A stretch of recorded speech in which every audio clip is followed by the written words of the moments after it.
That's imaginary land, shall we say. Well, you can say whatever you like, Chris, but saying it won't make it true. Because this is bullshit. The physics don't work on it. Before you start complaining that it's another CC video, just remember, it's you lot that keep sending them to me. Shut up and sit down, you big bald f***. Please subscribe. Good morning, good evening, good afternoon, wherever you may be. CC here, Chris, from New York, Westchester County. How old's the sun? Well, scientists estimate that our sun is approximately 4.6 billion years old, and that's based on radiometric dating of meteorites and other materials from our solar system. So it's not a gut feeling. Well, according to our scientists, the sun is about 4.5 billion years old. Oh, our scientists, Chris. You mean the ones who use fancy things like evidence and observation? Bless their little round earth believing hearts. Yeah, they've dated our solar system, including our lovely sun, to about 4.6 billion years, as I just said. Billion. That's with a B. Yes, Chris. Billion with a B, as in billions of years of evidence that you're ignoring, or the complete bollocks you all talk. It's a big number, so big it's almost as vast as the gap between your understanding of science and reality. But don't worry, I'm sure your research, watching YouTube videos, has uncovered some secret knowledge that trumps, actual astrophysics. Now the sun was formed from gas. Because it's not a rock. You have to understand this, right? Okay, it was formed by gas. That's right. In a vacuum. The sun did form from a giant cloud of gas and dust, mostly hydrogen and helium. And as the gas compressed, it heated up, eventually triggering nuclear fusion in the core. And boom! The sun. So it's a gas, yeah, but in a vacuum. That's like saying hurricanes form in a calm breeze. A slight, shall we say, misunderstanding of scale and physics. And like most other flat earthers, you seem to think of sucking when you think of vacuums. And I don't blame you. I also think about sucking, but not in the way you do. I hope this was as much fun for you as it was for me. I don't understand that, because gas really doesn't work in a vacuum. Imagine a vast cloud of gas and dust floating in space. Now introduce gravity. Gravity pulls all that gas and dust together, causing the cloud to collapse. As the cloud collapses, it gets denser and hotter. And eventually it gets so hot and dense that nuclear fusion ignites the core and a star is born. Now, the reason flat earthers don't understand something that simple is because they have to dismiss gravity. Because just that one thing, gravity, completely destroys the flat earth. Nice. Does it? But in this case, it does. In this universe that we live in, it does. In the context of space, a vacuum just refers to a region where the amount of matter, atoms, molecules, and other particles, is really, really low, far lower than it is in Earth's atmosphere. Space is often described as empty, but it's more accurate to say it's almost empty. A vacuum is a space containing very few particles. And because there are so few particles colliding with each other or with surfaces, the pressure in space is incredibly low, essentially zero, compared to the atmospheric pressure we experience here on Earth. Back to the sun. So, the sun is formed by gas, and it's twirling around, causes friction in the middle, right? Right. Wait, what? You think the friction from all that twirling is what makes the sun hot? And it keeps going and going and going, and then it starts to form this nuclear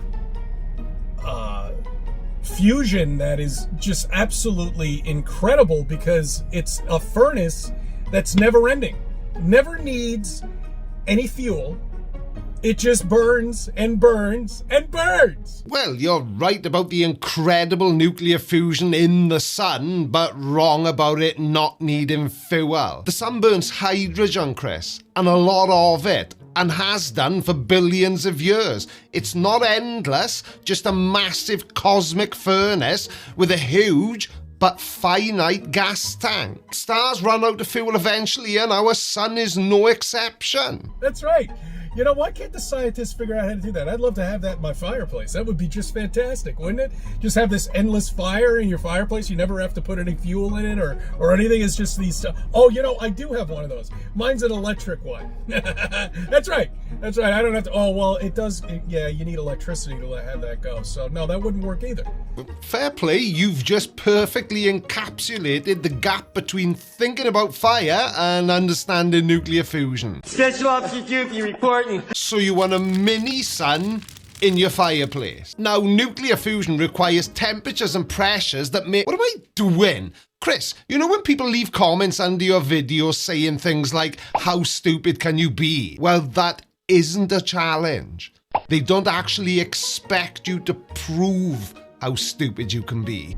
And on top of that, guys, they estimate that this is good. The sun is going, before its supernovas, of course, is going to survive another 15 billion years. The sun's estimated lifespan is about 10 to 12 billion years total, and it's already 4.6 billion years old. So we're looking at roughly another 5 to 7 billion years. Not 15.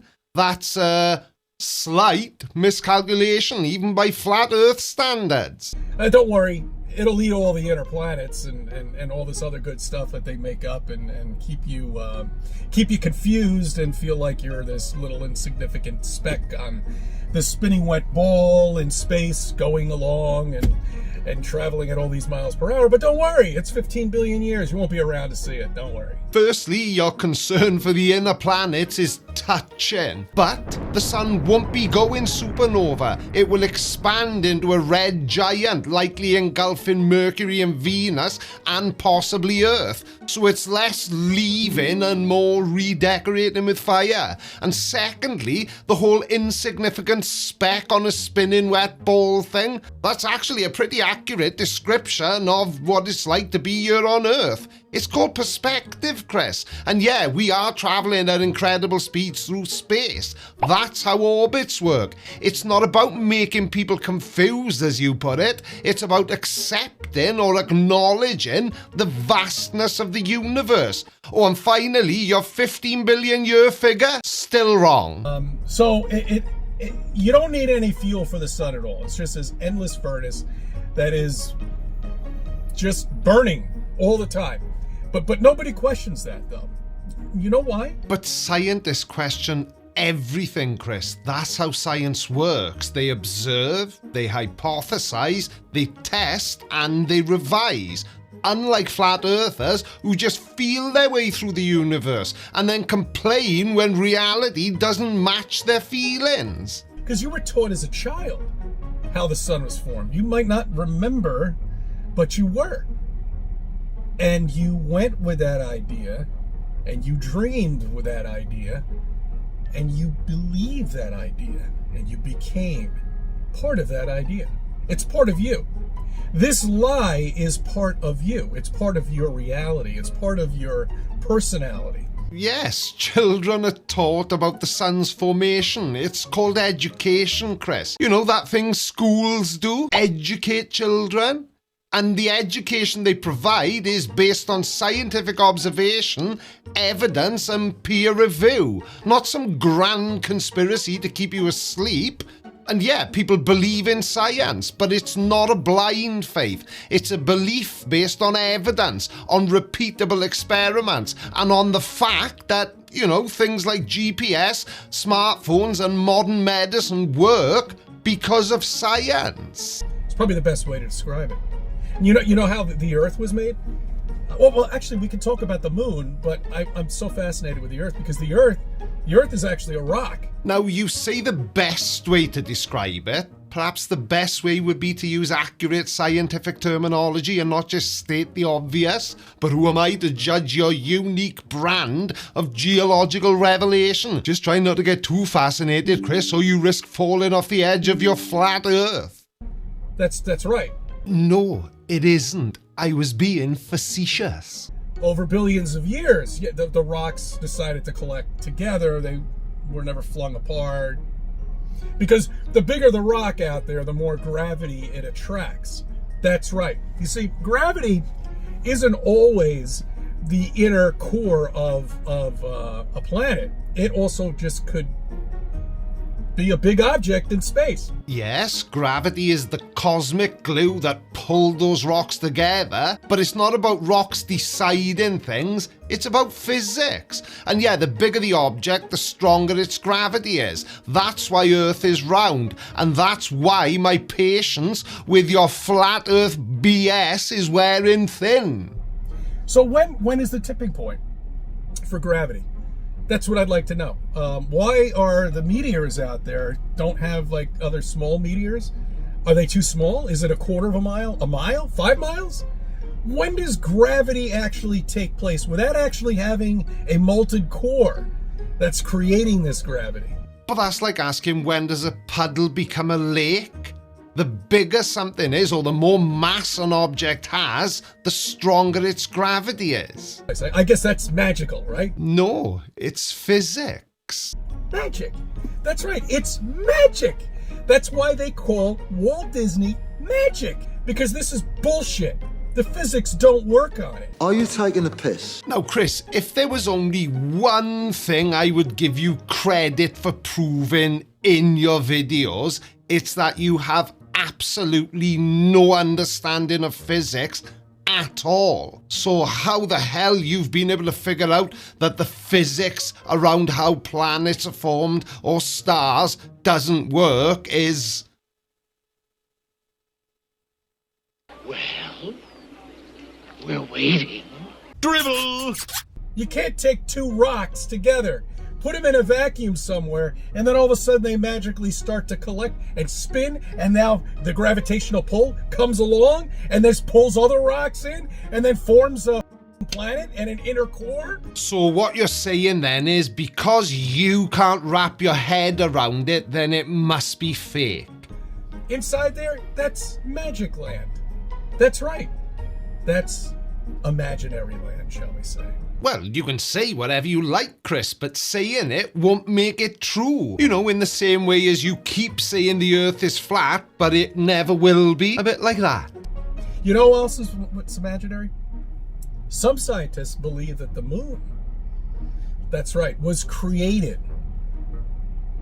from Earth. Brilliant. As usual, you've managed to get some of the basics and then apply a thick layer of misunderstanding to it. Yes, it's true that the prevailing scientific theory suggests that the moon formed from Earth. It's not imaginary, it's a hypothesis supported by a huge amount of evidence. So it's not some whimsical imaginary concept, like the flat Earth. It's a scientific theory backed by evidence that explains the moon's formation. And while science is always open to revision, this is the best explanation we have so far. What about your flat Earth theory, Chris? And I'm being kind by even calling it a theory. Can you, back any of that up? Because from where I'm standing... You couldn't back up a phone, you c***. That's right. And this one, I love this. This is perfect. Well, thank you, Chris. That's very nice of you to say. I've got loads of them, but that was the most appropriate for what you just said. An asteroid must have hit Earth many billions of years ago while it was in its molten state. You know, why not?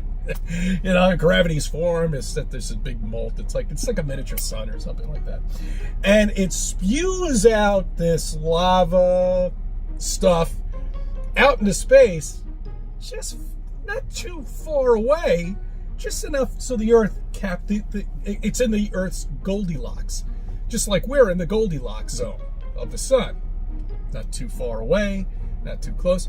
You know, just that perfect little area where it'll just sit there for billions of years and give us this beautiful light out there. I know, and we'll talk about the Goldilocks zone and why we're very lucky that that's where Earth happens to be located in a few minutes.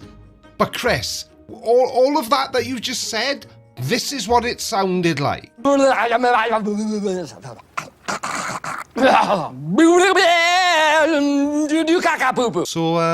yeah, don't do that, Chris. So that's how the Earth was formed. I mean, the moon was formed from the Earth over billions of years. It just was the molten core of the Earth, I guess, right? No, you guessed wrong. Now, a Mars-sized object, often called Theia, collided with the early Earth, and this colossal impact ejected vast amounts of debris into space, and that debris eventually coalesced under gravity to form the moon. Now, this theory is supported by the similar composition of Earth and moon rocks, and also by the moon's current orbit. When I was in Fantasyland, I remember when I used to think the moon was hollow. That's what I used to think. I used to think that Phoebos, Mars's moon, was a spaceship. You remember that bullshit? Yeah, that's right. Oh, that was so much fun. So much fun to live in imaginary land, but now reality hits and none of that exists. Now, I'm going to assume you were just talking about when you were a child and you believed that the moon was hollow and that Mars's moon was a spaceship, and all that's fine. Some would even consider it to be cute because it's a child. But you do realise, Chris, that you're a grown-up now, you're an adult, and your views should not be as childish or even more childish than the views you held when you were a child. You're a flat earther, mate. Kind of sucks. So that's the Earth and the moon, okay? Now get this. Oh, there's more. Yay. This is a kicker. I love this. This is my favorite part.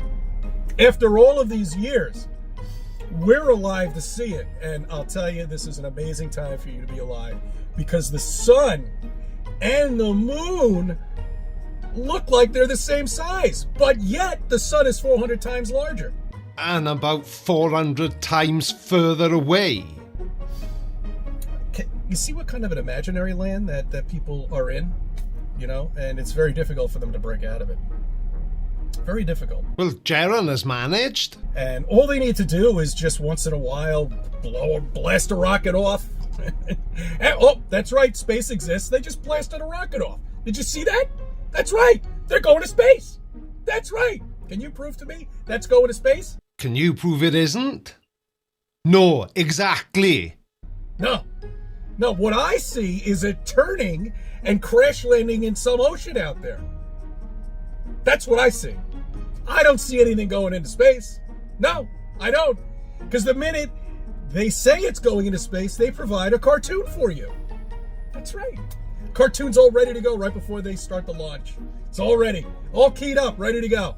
The minute they hit that one little area, 70 miles up or whatever it is, boom, right to cartoon land.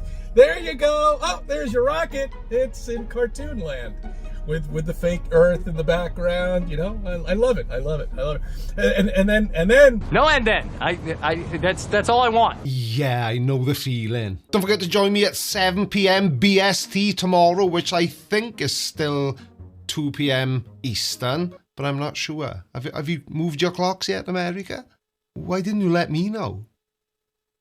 But yeah, if you want to join me tomorrow night, it's going to be just an old school Creaky Blinder live stream where we're just going to be chatting with the side chat, and what we talk about is what we talk about. No plan. Yeah. Feel like I massively over-explained that. Thanks for watching, everybody. Loves you. Bye.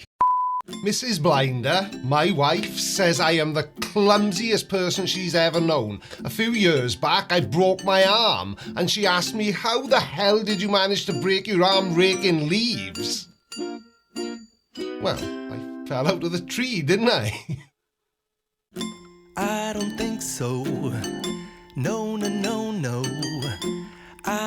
think so. No, no, no, no. It's never, ever, ever, ever,